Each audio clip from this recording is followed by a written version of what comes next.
With the 6.3-inch display, the Samsung Galaxy Mega is a lot of phone. So how does this beastly device handle in daily real-world performance?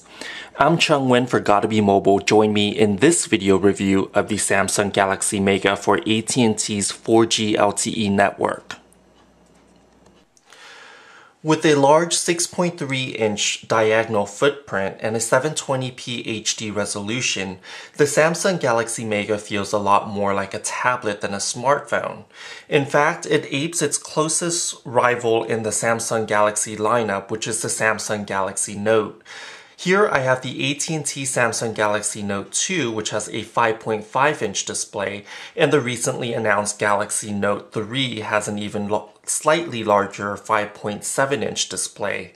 But stacked up against the Note, the Galaxy Mega is a little bit slimmer than the Note, while at the same time a little bit larger both in diagonal, in length, and in width. What's unique about the Galaxy Mega compared to smartphones of recent years is that despite not having a landscape-oriented sliding keyboard, the Mega can actually be used with the home screen in landscape orientation. The TouchWiz user interface automatically switches to a landscape UI, which is not possible on devices like the Note and even on the Galaxy S4 flagship phones. The Mega borrows a lot of the TouchWiz feature user interface enhancements, such as Air View, which allows you to hover your finger over the display, Multi-Window, which allows for multitasking, and even a Smart Stay, which automatically keeps the screen on full brightness when you're looking at it and actively using the display. The device comes with a more mid-range specs, keeping the price affordable to $150 with a 2-year contract on AT&T Mobility's network. And despite the Snapdragon 400 processor, the Galaxy Mega actually offers a pretty fluid performance. I did notice some lags when running apps simultaneously and when performing processor-intensive tasks such as downloading and updating apps while browsing the internet at the same time. So if you're using the phone just for checking your email, browsing the web, using GPS navigation, sending messages, it should perform fine without any lags. However, if you do stress the processor, you'll notice quite a bit of delay in between jumping between tasks. Let's go ahead and check out some of the feature enhancements on the Galaxy Mega. Here we're calling up the multi-window user interface so you can go ahead and run 2 apps simultaneously. Here we're going to go ahead and launch the browser in one side of the display, and then we're going to go ahead and launch Google Chrome on the other side.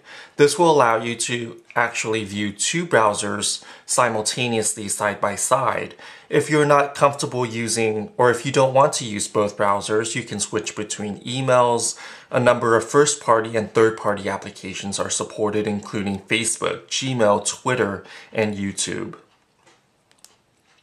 In terms of the user experience with the Galaxy Mega, I find that it performs relatively well. You can comfortably hold the device in one hand, and also you can use the phone one-handed. I'm going to go ahead and tap on the browser bar, which will pull up the keyboard. The keyboard does support swipe, so you can go ahead and swipe across to connect letters and form words. And also, if you're more of a one-handed keyboard user, you can go ahead and switch to this repositionable keyboard, which is a little bit more narrow, and so you can use the device one-handed in portrait orientation and also even in landscape, where your thumb can comfortably go from one edge of the keyboard to the furthest edge comfortably.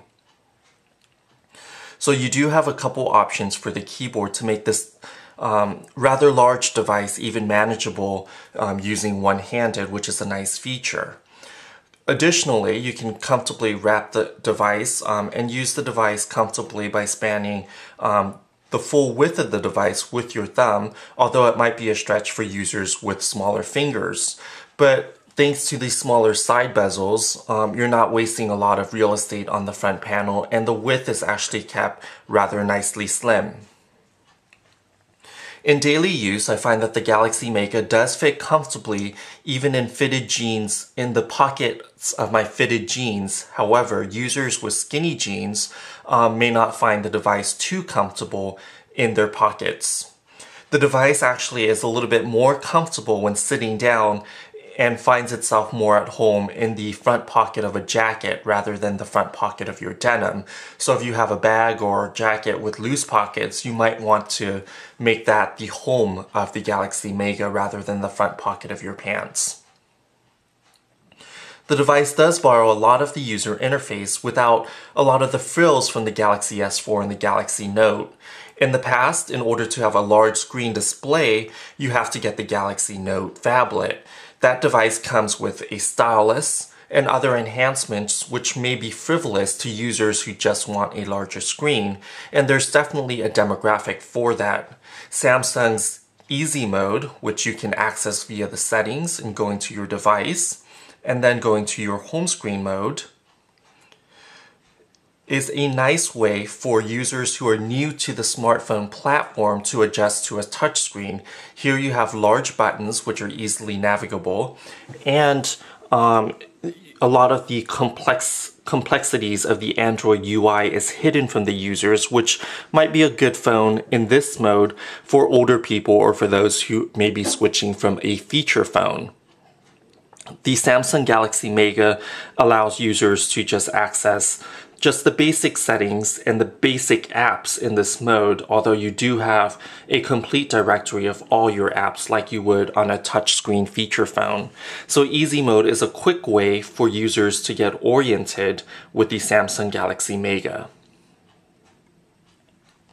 You can always switch back to the more advanced home screen that's more familiar with the TouchWiz UI with just a quick flick of the setting button. In terms of overall usability, the Galaxy Mega's built-in apps offer users a lot of tablet-style orientation, tablet optimizations here, as you can see with the multi-pane here in the email app, where you can go ahead and triage emails by seeing who the sender is, and you can get a quick preview of your email messages here on the right-hand side. However, those are only limited to the built-in apps, as the Galaxy Mega is classified still as a smartphone by Google's Android standards.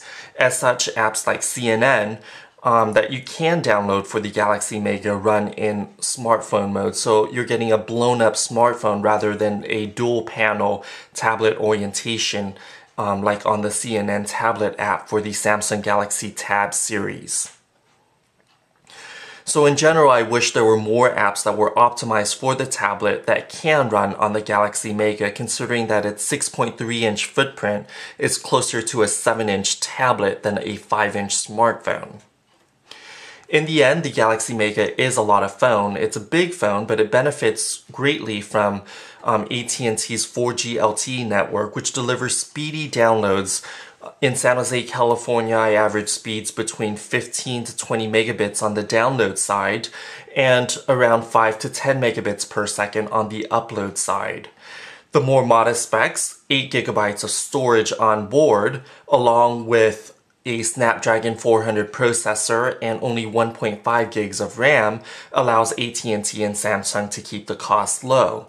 However, it does have a user removable back battery cover like the Samsung Galaxy S4, so you can always add more storage with a stacked micro SD XC card slot on top of a micro SIM slot. Here I have a 64 gig SanDisk card inserted, so I have 64 gigs here plus the 8 gigs that are on the device. Battery life is generally good and will last me over a day of moderate use, thanks to the 3200 milliamp hour battery, which powers this large 6.3-inch display and 720p resolution. On the back, you do have a Samsung Galaxy S3 era camera, which has 8 megapixels of resolution along with a single LED flash. On the front side here, you do have a 2 megapixel front-facing camera for all your selfies and for video chatting, and there is an LED notification light if there are notifications awaiting for you here on the upper left corner of the Galaxy Mega.